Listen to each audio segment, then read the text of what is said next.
हम इस वीडियो के अंतर्गत क्रमचय संचय के बारे में अध्ययन करेंगे। इसको क्लास 11th में पढ़ाया जाता है, 11वीं में। इसको इंग्लिश में परमुटेशंस एंड कॉम्बिनेशंस कहते हैं। इसे प्रश्न लिया गया है फैक्टोरियल 3, फैक्टोरियल 6, फैक्टोरियल 7 का एचसीएफ और एलसीएम ज्ञात कीजिए।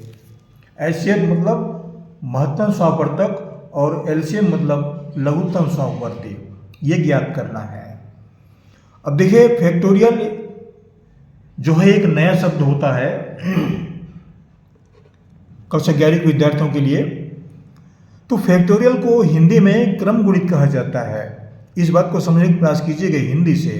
क्रम गुणित मतलब क्रम से गुणा करना। क्रम से गुणा करना, जैसे आपको फैक्टोरियल 5 दिया गया है तो 5 गुणित 4 गुणित 3 गुणित 2 गुणित 1 इस तरह से होता है।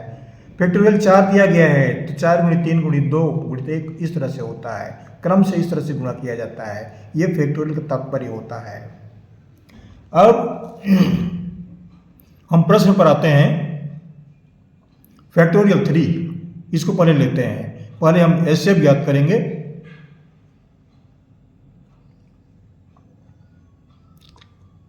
फैक्टोरियल 3, फैक्टोरियल 6, फैक्टोरियल 7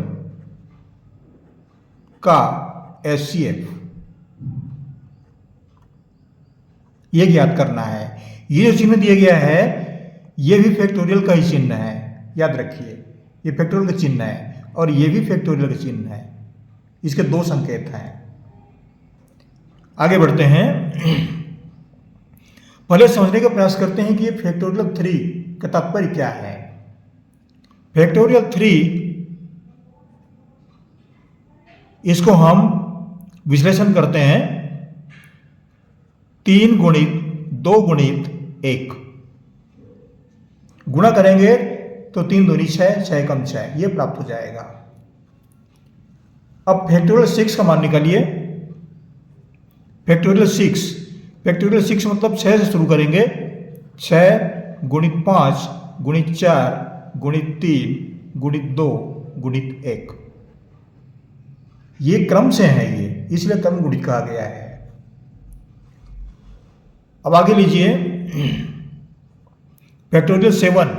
फैक्टोरियल 7 मतलब 7 को पहले लेंगे। 7 गुणित 6 गुणित 5 गुणित 4 गुणित 3 गुणित 2 गुणित 1 ये सब को हमने विश्लेषण कर दिया आपको समझने के लिए। नहीं तो इतना विश्लेषण करने की आवश्यकता नहीं है। हम सीधा इसको फैक्टोरियल 3 करेंगे, इसको फैक्टोरियल 3, इसको फैक्टोरियल 3, एक लाइन में उत्तर प्राप्त हो जाएगा। लेकिन फिर भी आपके समझने के लिए मैं ये सब कर रहा हूं। ओके, आगे बढ़ते हैं। अब एचसीएफ ज्ञात करने के लिए क्या करते हैं, जो सबसे बड़ी राशि है रहती है, जो कॉमन होती है, वही उसका महत्तम समावर्तक होता है।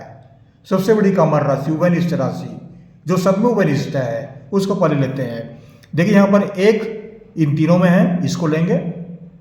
2 यहां भी है, यहां भी है, यहां भी है, इसको भी लेंगे।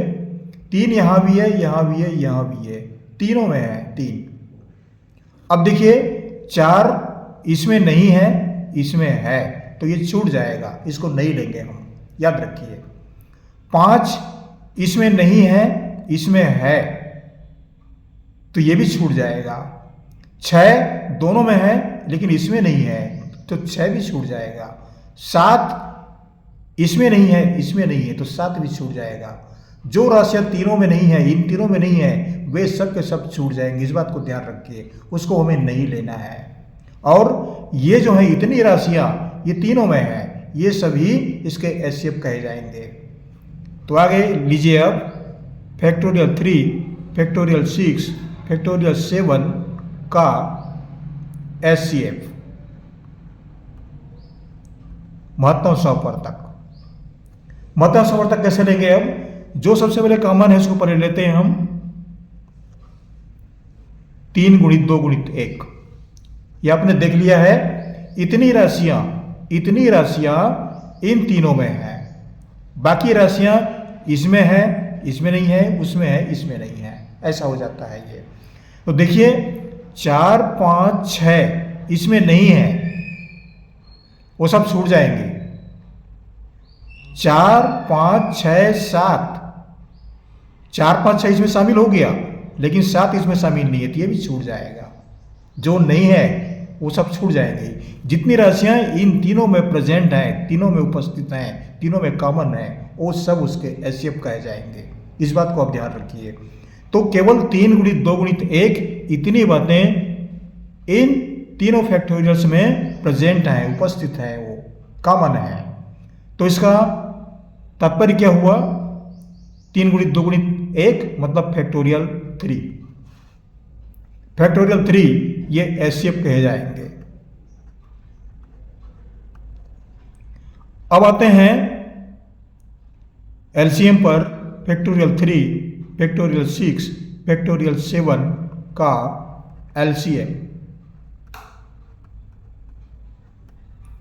एलसीएम का क्या तात्पर्य होता है, इसको समझने का प्रयास कीजिए, तभी एलसीएम निकाल पाएंगे। देखिए इसमें 1 2 3 1 2 3, इसमें भी 1 2 3 है, 1 गुणित 2 गुणित 3। तो सबसे पहले लेते हैं हम इसी राशि को, 1 गुणित 2 गुणित 3। अब क्या क्या राशियां हैं? 4, 5, 6, 4, 5, 6। इसमें कोई राशि रिपीट नहीं हो रही है, रिपीट होंगे तो छूट जाएंगे, उसको हम नहीं लेंगे। तो देखिए 4 गुणित 5 गुणित 6, 4 गुणित 5 गुणित 6, ये रिपीट नहीं हो रहा है, तो यहां पर लेंगे हम 4 गुणित 5 गुणित 6। अब आगे फिर देखते हैं, फैक्टोरियल 7 पर आते हैं। ये 7 इसमें नहीं है, इसमें नहीं है, लेकिन ये शामिल होगा। जितनी राशियां हैं इसके अंतर्गत, जितनी राशियां हैं वो सब के सब शामिल होंगे, वो सब शामिल होंगे। छोड़ना उसी को पड़ेगा जो रिपीट होते हैं। जैसे इस उदाहरण के लिए 7 2 बार आ गया तो हम एक ही बार लेंगे, इसमें 4 2 बार आ गया तो हम एक ही बार लेंगे। क्या आप ध्यान रखिएगा।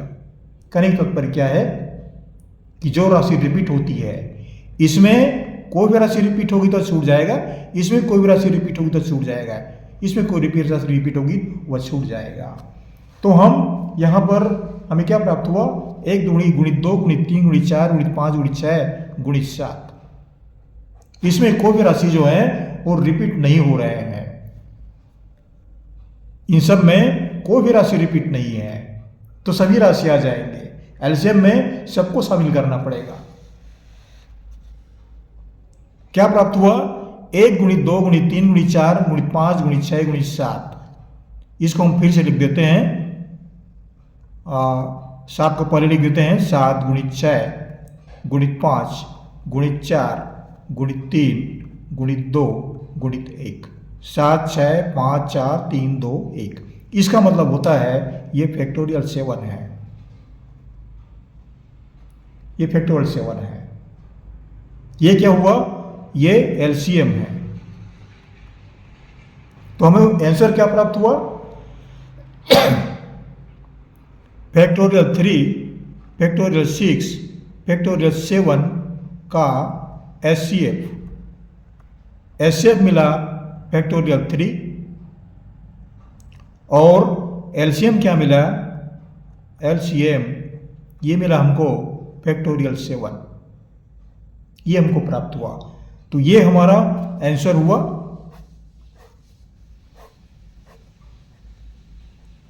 अब इसको बनाना चाहें तो आप एक लाइन में बना सकते हैं। अगर इस प्रश्न को समझ गए होंगे तो आप एक लाइन में बना सकते हैं। एक लाइन का उत्तर है ये, आपको बता रहा हूं मैं। इन तीनों को देखिए, इसमें फैक्टोरियल 3 शामिल है, इसमें फैक्टोरियल 3 शामिल है,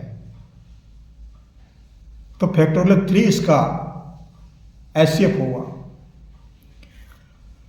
फैक्टोरियल 3, फैक्टोरियल 6, फैक्टोरियल 7 ये दोनों जो हैं इसमें शामिल है। तो अधिकतम राशि जो फैक्टोरियल 7 है वो उसका एलसीएम होगा। कहें तो एक लाइन में इसका उत्तर भी प्राप्त किया जा सकता है, यह आपको ध्यान रखिएगा। मैं आशा करता हूँ ये वीडियो आपको अच्छा लगा होगा। हमारे चैनल को जरूर सब्सक्राइब कीजिएगा, लाइक कीजिएगा। आप कक्षा 11वीं के विद्यार्थी हैं, बहुत बड़े विद्यार्थी हैं आप। आपका जीवन मंगलमय हो। नए वर्ष पर मैं ये वीडियो तैयार कर रहा हूँ। आशा करता हूँ ये वीडियो आपको सहायता उपलब्ध कराएगा। हमारे चैनल को जरूर सब्सक्राइब कीजिएगा, लाइक कीजिएगा। इसमें किसी शिक्षक की मेहनत शामिल होती है। आप हमारा सम्मान करेंगे, ये मेरी आशाएं हैं। Thank you.